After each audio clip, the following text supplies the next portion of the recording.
Good morning, judges. My name is Maria. Today we will be discussing the proper response to market failure and examining why government intervention is sometimes necessary to promote efficiency, stability, and social welfare in a market economy.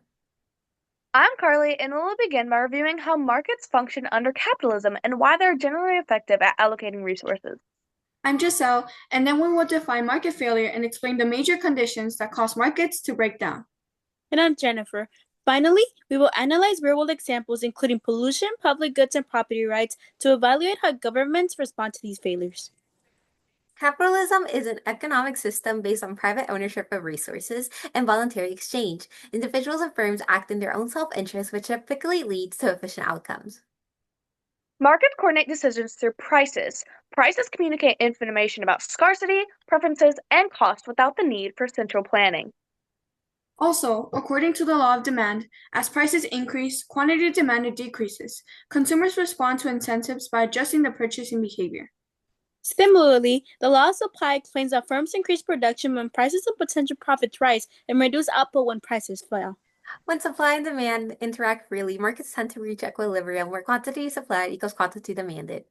But although markets are powerful, they're not perfect. When inefficiencies arise, government intervention can help stabilize these economic conditions. The government's role is not to replace markets, but to support them by addressing failures that prevent efficient outcomes.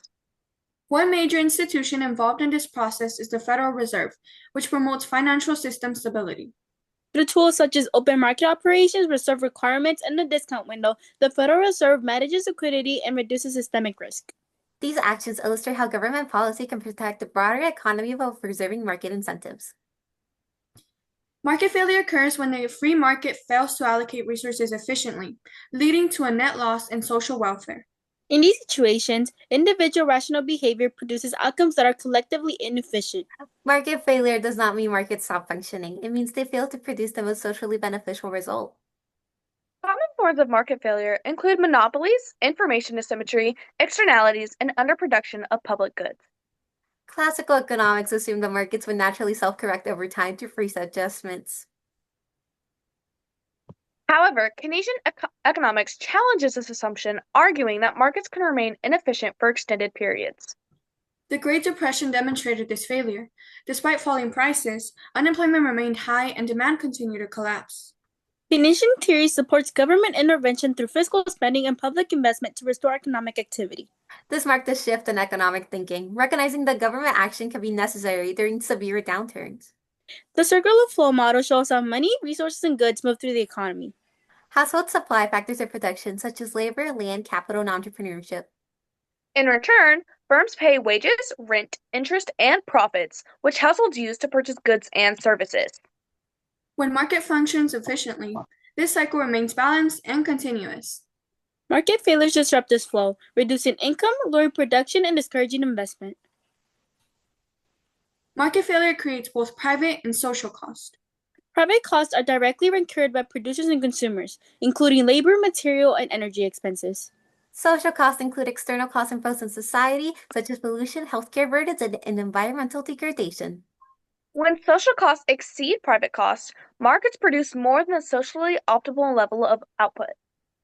This inefficiency results in deadweight loss, where potential economic gains are lost entirely.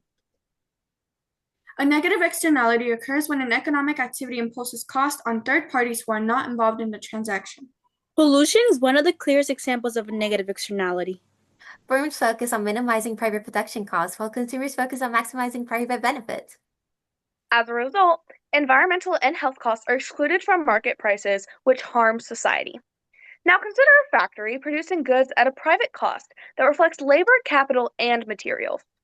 However, pollution from production may increase healthcare costs and environmental damage for surrounding communities. These costs are not paid by the firm or consumer, but by society as a whole. This disconnect between private and social costs causes inefficient resource allocation. Without intervention, markets fail to correct this imbalance on their own. Governments address pollution through regulatory and market-based policies. Regulatory approaches include emission standards and environmental laws, such as the Clean Air Act. Market-based solutions like Pigovian taxes place a tax on activities that generate negative externalities. By internalizing social costs, firms are incentivized to reduce pollution and innovate cleaner technologies. Public goods are goods that are non-excludable and non-rivalrous, meaning no one can be excluded from use and one person's use and not reduce availability. Examples include roads, national defense, and public infrastructure. However, because individuals cannot benefit without paying, free rider problems occur. This discourages private firms from providing public goods at efficient levels. Government provision ensures access, maintenance, and long-term economic benefits. Property rights play a critical role in preventing market failure.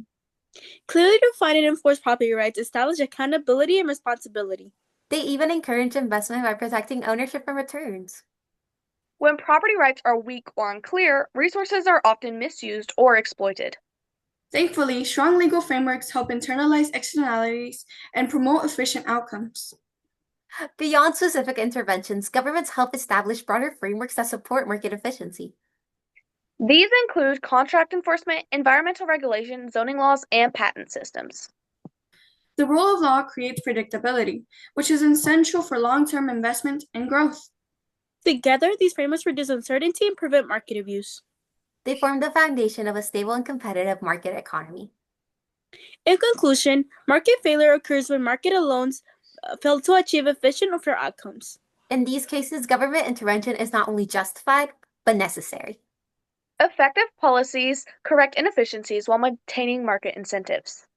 By addressing externalities, public goods, and institutional gaps, governments promote long-term prosperity. And that is the proper response to market failure. Thank you, judges.